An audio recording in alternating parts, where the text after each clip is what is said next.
1876. El mapa que miraba al mundo desde el espacio. Una simple obra artística o el eco de una geografía olvidada. En 1876, cuando el mundo aún viajaba en vapor, cuando la electricidad apenas comenzaba a domar la noche, y cuando la fotografía era todavía una tecnología en evolución, apareció en Francia un mapa extraordinario titulado La Vuelta al Mundo en un abrir y cerrar de ojos. Sus autores M. Scott y Daniel Virgue. ¿No será Virgo? Virgue. Grabado por Fortune Louis Mule. Publicado por A. Bordilliat. Sus dimensiones: más de 1 metro de ancho. Su ambición: representar el mundo desde el espacio. Pero aquí surge la primera pregunta incómoda. ¿Por qué en 1876 alguien decide representar la Tierra como si estuviera observando desde una órbita inexistente? En una época sin satélites, sin vuelos estratosféricos, sin fotografías aéreas globales. ¿Por qué imaginar el mundo desde arriba como si ya conociera su totalidad? El mapa no es técnico, no tiene escala, no busca precisión científica, es pictórico, enciclopédico, simbólico, pero su perspectiva es sorprendente. Una visión hemisférica desde el espacio, abarcando desde el Ecuador hasta el Polo Norte y desde California hasta la India. Esto no es cartografía náutica, no es cartografía militar, no es un mapa de ruta, es una síntesis visual del mundo. Un mundo ya conquistado mentalmente. ¿Era una expresión artística? ¿O es un gesto ideológico? ¿Por qué representar el mundo completo? Porque representar el mundo completo implica algo poderoso. Proclamar que el mundo ya ha sido comprendido. A ver, veamos qué tanto lo han comprendido. Por ejemplo, vamos a África. Hay un detalle por ahí.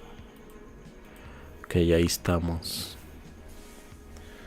Aquí comienza la tensión. En mapas anteriores, portugueses, árabes, otomanos, encontramos referencias a reinos africanos, rutas comerciales, ciudades interiores, incluso detalles hidrográficos notables. Sin embargo, en 1876, en pleno auge del colonialismo europeo, África aparece nuevamente fragmentada. Está incompleta, con zonas difusas. Justo antes de la conferencia de Berlín de 1884-85. Justo cuando Europa se dispone a repartirse el continente.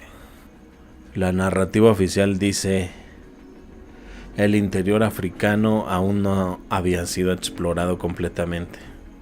Pero eso abre otra pregunta. ¿Explorado por quién? Porque África no estaba vacía, estaba habitada, estaba organizada y comercialmente activa. Porque los mapas europeos del siglo XIX redescubren territorios que llevaban siglos conectados por rutas transsaharianas y redes comerciales islámicas. ¿Era esto ignorancia o es reescritura? Cuando un territorio pasa a llamarse tierra incógnita, deja de tener historia. Lo hemos visto en muchos de los mapas que les he mostrado a lo largo de todo este tiempo. Y lo que no tiene la historia puede ser aprobado. América, mito, oro y reconstrucción. En la parte occidental del mapa encontramos otra anomalía interesante. donde se menciona la fiebre de oro, pero la referencia apunta hacia California mexicana, no exclusivamente la estadounidense. Esto reabre un viejo enigma cartográfico. La mítica isla de California, que durante siglos apareció separada del continente en numerosos mapas europeos. Una isla legendaria, una tierra de abundancia, un territorio ambiguo entre mito y geografía. ¿Por qué sería esa persistencia cartográfica? Además de representación de ciudades como Chicago, que apenas 5 años antes habían sido devastadas por el gran incendio de 1871. En ese momento debería haber ruinas, pero las fotografías reales muestran destrucción y reconstrucción acelerada. Que por cierto, esa es la pregunta clave: ¿por qué tantas ciudades en el siglo XIX parecen renacer en versiones más grandiosas tras incendios masivos? Chicago, San Francisco, Boston, Seattle. ¿Eran esas catástrofes accidentales o procesos de renovación urbana con narrativa controlada? Vamos a esta zona, el llamado Mar Libre del Polo Norte. Tal vez el detalle más desconcertante sea este. En el mapa aparece el norte de Groenlandia. En el norte de Groenlandia, un océano polar etiquetado como Mar Libre. ¿Qué es esto? ¿Un océano sin hielo? En 1876 aún persistía la teoría de que más allá del cinturón de hielo existía un mar polar navegable. Pero esa idea no nació en el siglo XIX. Mapas del siglo XVI al XVIII muestran un polo norte dividido en 4 islas. Un río que fluye hacia el centro magnético. Tierras fértiles en latitudes extremas, donde estaba perfectamente la mítica Hiperbórea. Y aquí surge la pregunta que pocos se hacen: ¿por qué tantas generaciones de cartógrafos dibujaron un Ártico navegable? ¿Era esa simple especulación o memoria heredada? En 1876, cuando ya se habían realizado múltiples expediciones fallidas al Ártico, el mapa aún mantiene la duda abierta. No afirma nada, pero sugiere. Y las sugerencias en cartografía rara vez son inocentes. Bueno, el mapa incluye 79 figuras en trajes tradicionales, banderas de potencias mundiales, la ruta del Union Pacific, líneas transatlánticas, escenas de exploradores. Es una enciclopedia visual del orden mundial de 1876. Y si pensamos en el contexto, 1876 es el año del centenario de Estados Unidos. Es la era de las exposiciones universales. Es el auge del nacionalismo europeo. Es la consolidación de los estados-nación modernos. Cuando se consolidan los estados, se consolidan también los mapas. Y cuando se consolidan los mapas, se redefinen los pasados. Hiperbórea es la entrada a la Tierra hueca. Esos halos de luz son la representación del toroide electromagnético de la Tierra. Utilizan los mapas para reconstruir la historia a su manera. Esta es la zona de Sudamérica. Solo tenemos por allá el Perú.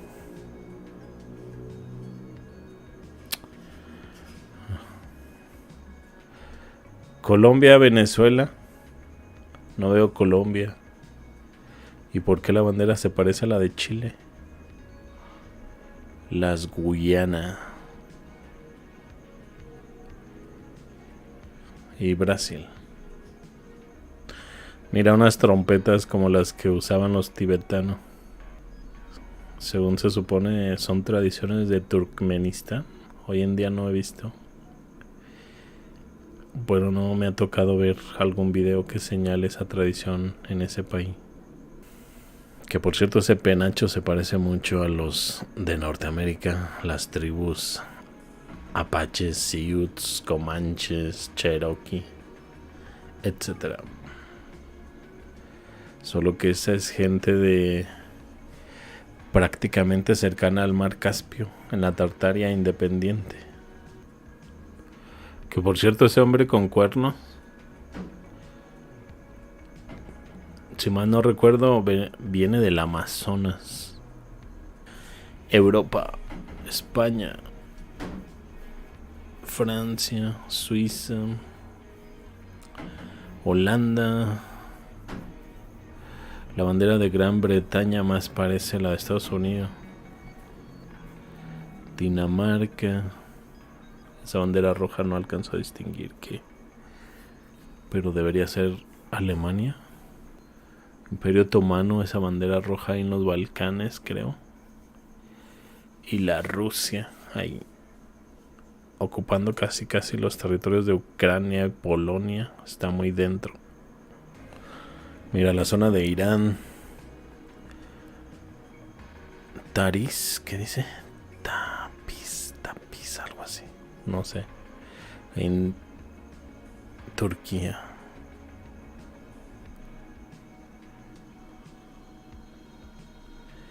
Babilonia.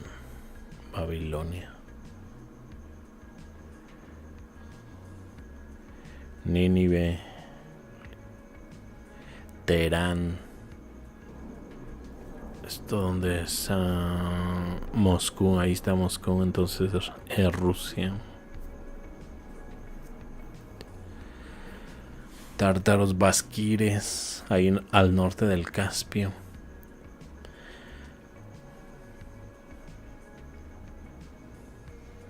San Petersburgo. Mordovitas.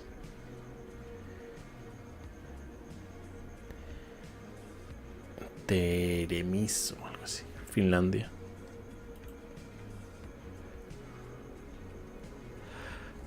Mira, esto es lo que debería de ser Tartaria, que el mapa no muestra señales. Y mira que hace no mucho que para la fecha de este mapa está la dinastía Qin, la Tartaria independiente. La Siberia creo que sí ya es parte de Rusia para esta fecha. Pero no hay alguna mención a Tartaria. Que aunque parece ser ahí que los Qin sí mantienen una tipo bandera con un dragón, ¿no? ¿Dónde encaja Tartaria en todo esto? Durante siglos en mapas europeos apareció una enorme región llamada Gran Tartaria. Cubría Siberia, parte de Asia Central, regiones del Ártico. No era un imperio homogéneo, pero sí una designación geográfica persistente. En el siglo XIX ese nombre desapareció gradualmente, fragmentado, dividido, reclasificado. Rusia, China, Asia Central. ¿Fue simplemente un refinamiento geográfico o una reconfiguración política del relato? Cuando este mapa de 1876 aún muestra un Ártico abierto, regiones ambiguas y ecos de antiguas concepciones polares, algunos ven en ello un residuo tardío de una geografía anterior. No necesariamente un imperio oculto, pero sí una cartografía que estaba siendo redefinida. Y redefinir el mapa es redefinir la memoria. ¿Es esto un mundo en transición? Este parece ser que no es un mapa técnico, no es científico, no es náutico, es más bien simbólico. Quizás eso es lo que lo hace tan revelador, porque condensa el optimismo imperial, la fascinación por la exploración, la clasificación de culturas, el deseo de dominar el globo y quizá la necesidad de cerrar ciertas incógnitas. En 1876 el mundo estaba cambiando rápidamente. Con la revolución industrial, el colonialismo agresivo, nacionalismos, reordenamientos territoriales, incendios urbanos masivos, reconstrucciones aceleradas, exposiciones monumentales temporales. Estamos viendo en este mapa la celebración de un mundo conquistado o la última mirada a un mundo que estaba siendo reescrito.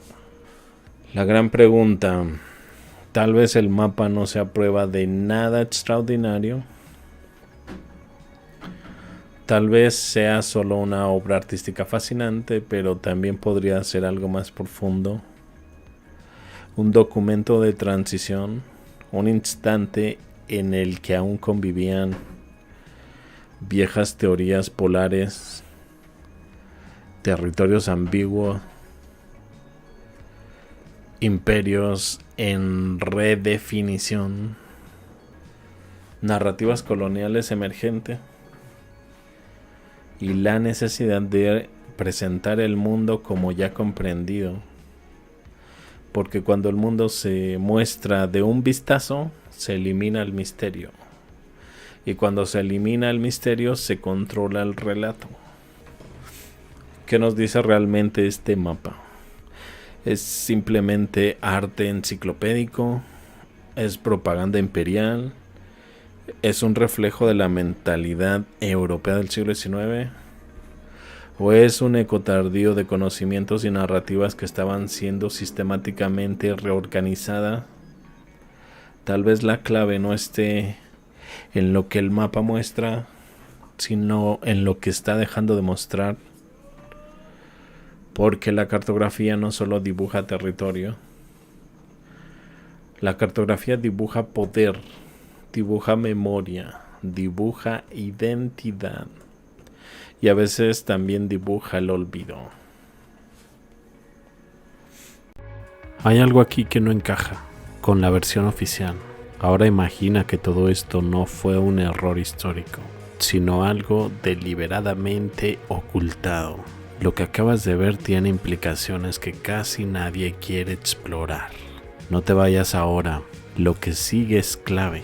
La siguiente pieza está apareciendo ahora mismo en una de las ventanas. Dale clic.